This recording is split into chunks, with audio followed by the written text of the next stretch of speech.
स्वागत है आप सभी का आज के इस वीडियो पर। दोस्तों, आज हम कक्षा 11वीं के हिंदी की बुक जिसका नाम है आरोह, उसके अध्याय 1 जिसका नाम है नमक का दरोगा, जो गद्यखंड से लिया गया है, जिसके लेखक प्रेमचंद जी हैं। इसके आज हम अभ्यास प्रश्नों को रिवाइज करेंगे। अभ्यास प्रश्नों को हम आपको बताएंगे, जिससे आप आने वाली परीक्षाओं में उनके उत्तरों को सही ढंग से लिख सकेंगे और हम अच्छे अंक आपको दिला सकेंगे। बच्चों, इस पाठ के आज हम सारे क्वेश्चन आपको बताएंगे, तो आपको वीडियो अंत तक देखना है, जिससे कि आपको सारे क्वेश्चनों का आंसर मिल सके। तो चलते हैं क्वेश्चन नंबर 1 की। तो जो पहला प्रश्न है हमारा, वह है कहानी का कौन सा पात्र आपको सर्वाधिक प्रभावित करता है और क्यों। तो इसका उत्तर हम लिखेंगे, कहानी का नायक दरोगा बंशीधर हमें सर्वाधिक प्रभावित करता है, जो ईमानदार, आज्ञाकारी, धर्मनिष्ठ तथा कर्मयोगी जैसे गुणों से युक्त दरोगा है।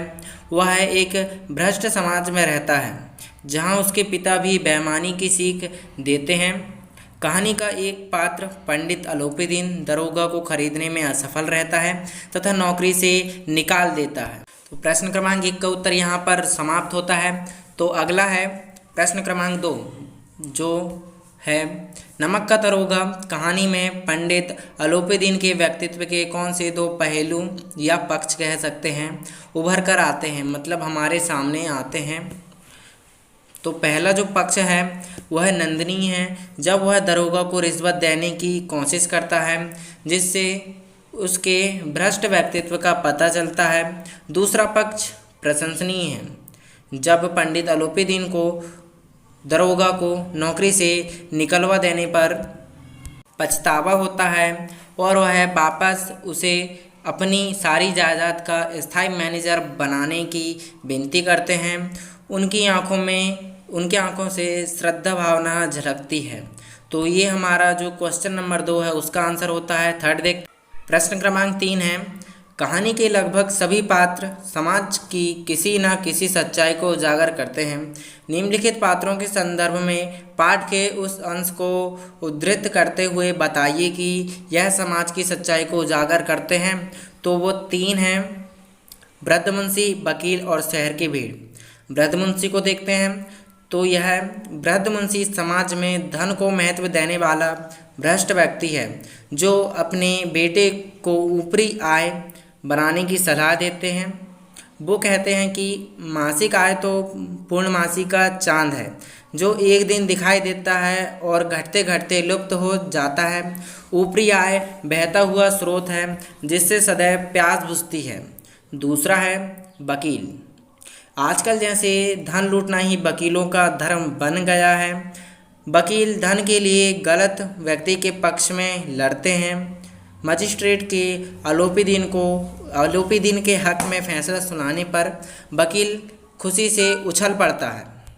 इसी का तीसरा है शहर की भीड़। शहर की भीड़ दूसरों के दुख में तमाशे जैसा मजा लेती है। पाठ में एक स्थान पर कहा गया है कि भीड़ के मारे छत और दीवार में भेद ना रह गया है।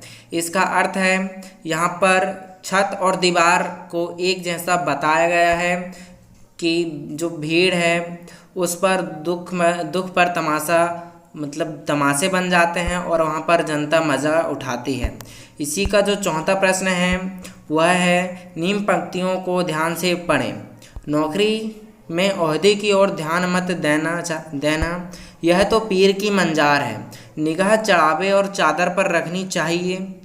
ऐसा काम ढूंढना जहाँ कुछ ऊपरी आय हो। मासिक वेतन तो पूर्णमासी का चांद है, जो एक दिन दिखाई देता है और घटते घटते लुप्त हो जाता है। ऊपरी आय बहता हुआ स्रोत है, जिससे सदैव प्यास बुझती है। वेतन मनुष्य देता है, इससे उसमें वृद्धि नहीं होती। आमदनी ईश्वर देता है, इससे उसमें बरकत होती है। तुम स्वयं विद्वान हो, तुम्हें क्या समझाऊं। तो इसकी सारी पंक्ति पढ़ने के बाद कुछ क्वेश्चन हमको इस पर दिए गए हैं, तो उसके आंसर कुछ इस प्रकार से हैं। तो का नंबर पर हमको दिया है, यह किसकी युक्ति है, मतलब यह किसने कहा है। तो यह वृद्धमुंशी के बूढ़े पिता ने कहा है।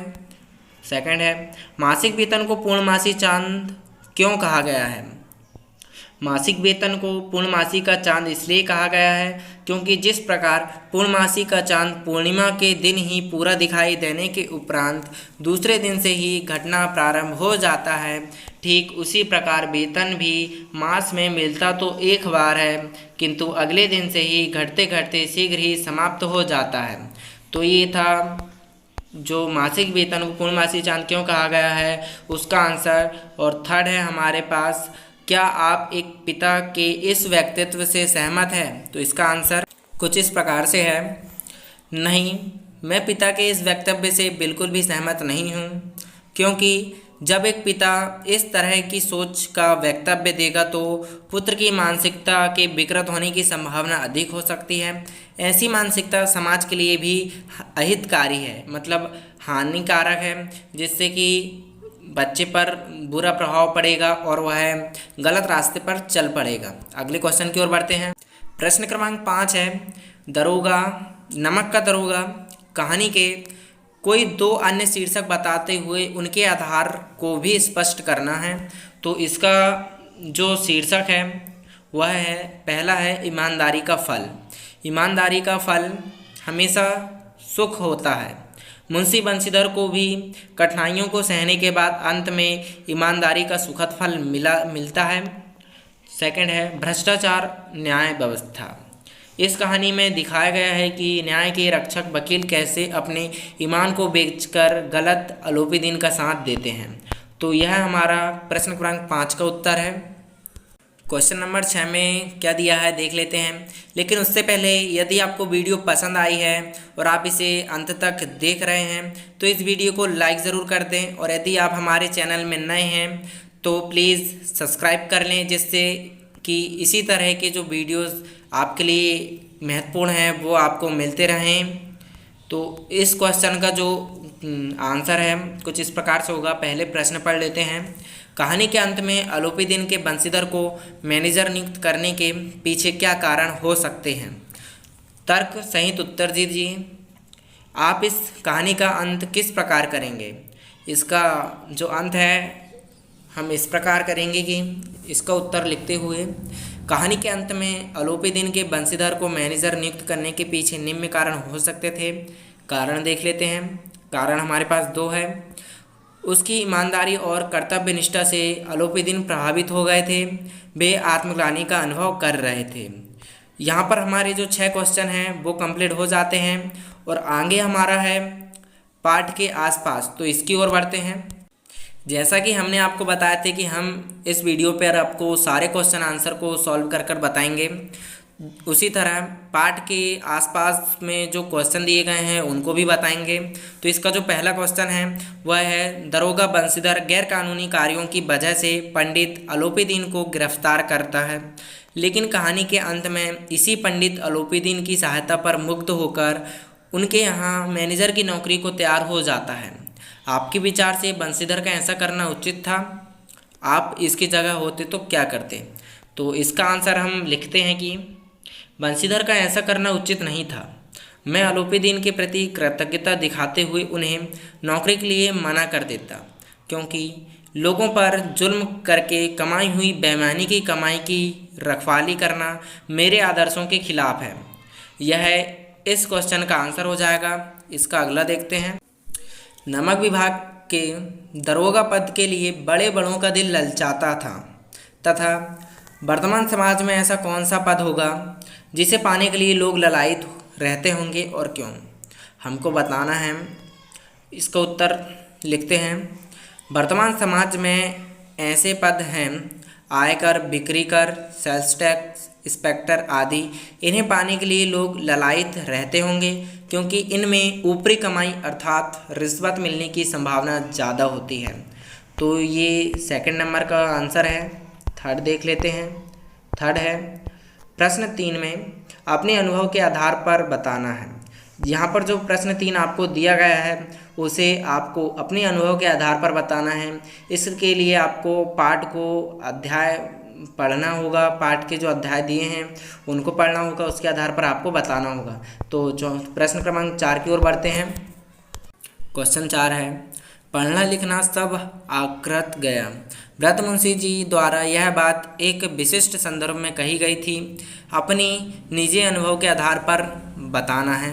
तो इस पर हमको कुछ क्वेश्चन दिए गए हैं। तो पहला क्वेश्चन है, जब आपको पढ़ना लिखना व्यर्थ लगा हो, इसका आंसर हम कुछ इस प्रकार से दे सकते हैं। इसका उत्तर है, जब मैंने देखा पढ़े लिखे लोग गंदगी फैला रहे हैं तो मुझे उनका पढ़ना लिखना व्यर्थ लगा। दोस्तों, ये बिल्कुल सही बात है। जब पढ़े लिखे लोग इसी तरह के काम करेंगे तो उनका पढ़ने लिखने का कोई मतलब ही नहीं रह जाएगा, उनका पढ़ना लिखना पूरा बेकार चला जाएगा। इसका अगला है, जब आपको पढ़ना लिखना सार्थक लगा हो।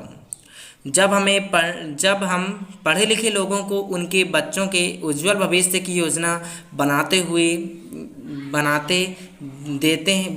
देखते हैं तो हमें उनका पढ़ना लिखना सार्थक लगता है। यह बिल्कुल सच है कि जो माता पिता पढ़े लिखे हैं और उन्हें अपने बच्चों का भविष्य बनाना है और वो इस योजना में लगे होते हैं तो उनका पढ़ना लिखना एकदम सही है और वो सही दिशा में जा रहे हैं। इसी प्रश्न का थर्ड है, पढ़ना लिखना को किस अर्थ में प्रस्तुत किया गया होगा। इसका है साक्षरता अथवा शिक्षा। हमको बताना है पढ़ने लिखना को शिक्षा के अर्थ में प्रस्तुत किया गया है, तो यह इसका आंसर होता है। और अगला क्वेश्चन हमारे पास है क्वेश्चन नंबर 5। लड़कियां हैं वह घास फूस की तरह बढ़ती चली जाती हैं। वाक्य समाज में लड़कियों की स्थिति की किस वास्तविकता को प्रकट करता है। हमको बताना है कि यह वाक्य समाज में लड़कियों की कौन सी वास्तविकता को प्रकट करता है। तो इसका उत्तर है, यह समाज में लड़कियों की अपेक्षित स्थिति को दर्शाता है। लड़कियों को बोझ माना जाता है, उनकी उचित देखभाल नहीं की जा सकती। यह इसका आंसर हो जाएगा। इसी का थर्ड है, वो सेकंड है, 6 में दिया है। इसलिए नहीं कि अलोपीदीन ने क्यों यह कर्म किया, बल्कि इसलिए कि वह कानून के पंजे में कैसे आए।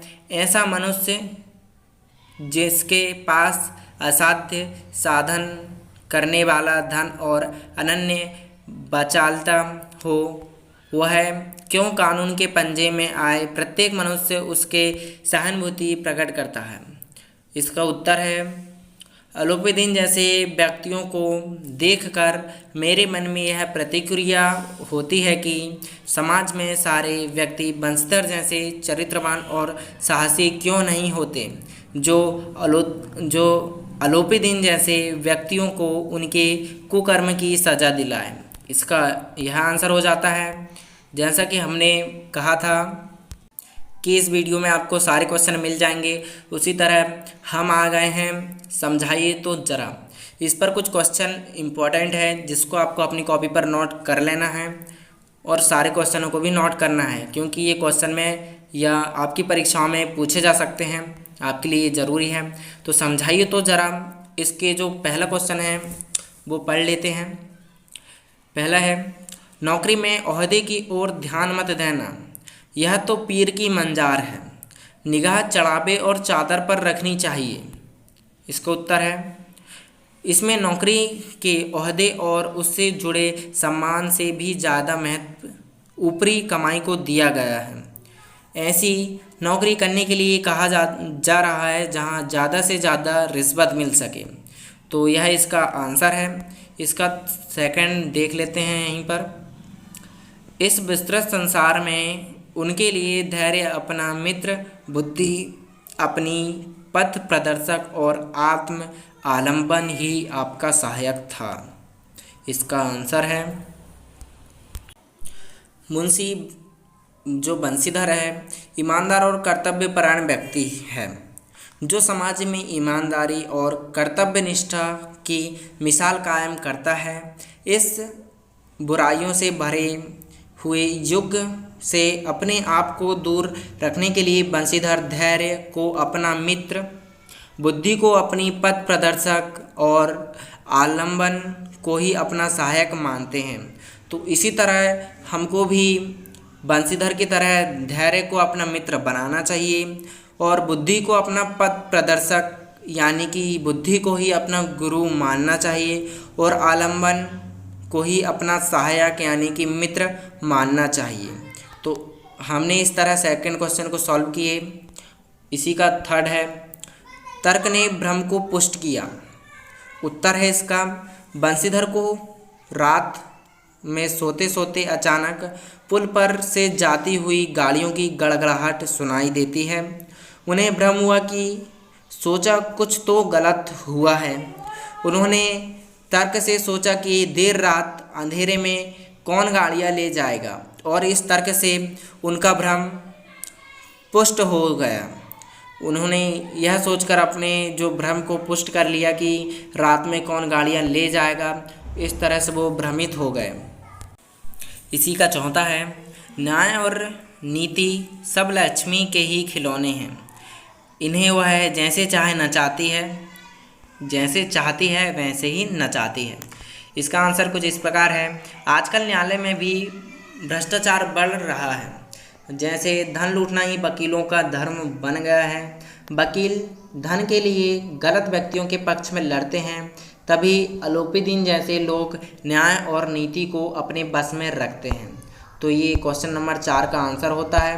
क्वेश्चन नंबर 5 है, दुनिया सोती थी पर दुनिया की जीभ जागती थी। यह एक मुहावरा है और इस मुहावरे का अर्थ है, पंडित अलोपीदीन रात में गिरफ्तार हुए ही थे। वो जैसे ही गिरफ्तार हुई थी कि खबर सब जगह फैल गई। दुनिया की जुबान टीका टिप्पणी करने से दिन हो या रात रुकती नहीं है, यह इसका अर्थ होता है। तो आगे बढ़ते हैं। इसी का छठवां है, खेत ऐसी समझ पर पढ़ना लिखना सब आखरत गया। यह पाठ की कुछ पंक्ति है। इसका अर्थ है, भरत मुंशी जो अपने बेटे बंशीधर की सत्यनिष्ठा से नाराज हैं। वे सोचते हैं कि रिश्वत न लेकर और अलोपीदीन को पकड़वाकर बंशीधर ने गलती की और उपरोक्त कथन कहते हैं। इतना सोचने के बाद वो खेत ऐसी समझ पर पढ़ना लिखना सब आखरत गया, यह पंक्ति को दोहराते हैं। इसी का प्रश्न क्रमांक 7 है, धर्म ने धन को पैरों तले कुचल डाला। इसका अर्थ है, बंशीधर ने अलोपीदीन के द्वारा दिए जाने वाले धन को ठुकराकर उसके धन के मिथ्या अभिमान को चूर चूर कर डाला। धर्म ने धन को पैरों तले कुचल डाला, यह इसका अर्थ है और यही इसका आंसर होगा। इसका अंतिम क्वेश्चन है, न्याय के मैदान में धर्म और धन में युद्ध ठन गया। इसका उत्तर है, न्यायालय में जो न्यायालय है उसमें बंशीधर और अलोपीदीन का मुकदमा चला था। बंशीधर के धर्म के लिए और अलोपीदीन धन के सहारे के मैदान में धर्म और धन में युद्ध ठन गया। मतलब धर्म और धन के बीच पर यहाँ मुकदमा चल रहा था। तो इस तरह हमारे इस पार्ट के सारे क्वेश्चन समाप्त हो जाते हैं। तो आपको इन क्वेश्चनों को अपनी कॉपी पर नोट करते जाना है, और यदि आप सब ने अभी इस वीडियो को सब्सक्राइब नहीं किए हो तो प्लीज़ कर दें, क्योंकि इसी तरह के इम्पोर्टेंट PDF और वीडियोस आपके लिए हम लाते रहेंगे, जिससे कि आप अपनी पढ़ाई को आगे बढ़ाते रहेंगे और सक्सेसफुल होते रहेंगे। जय हिंद, जय भारत।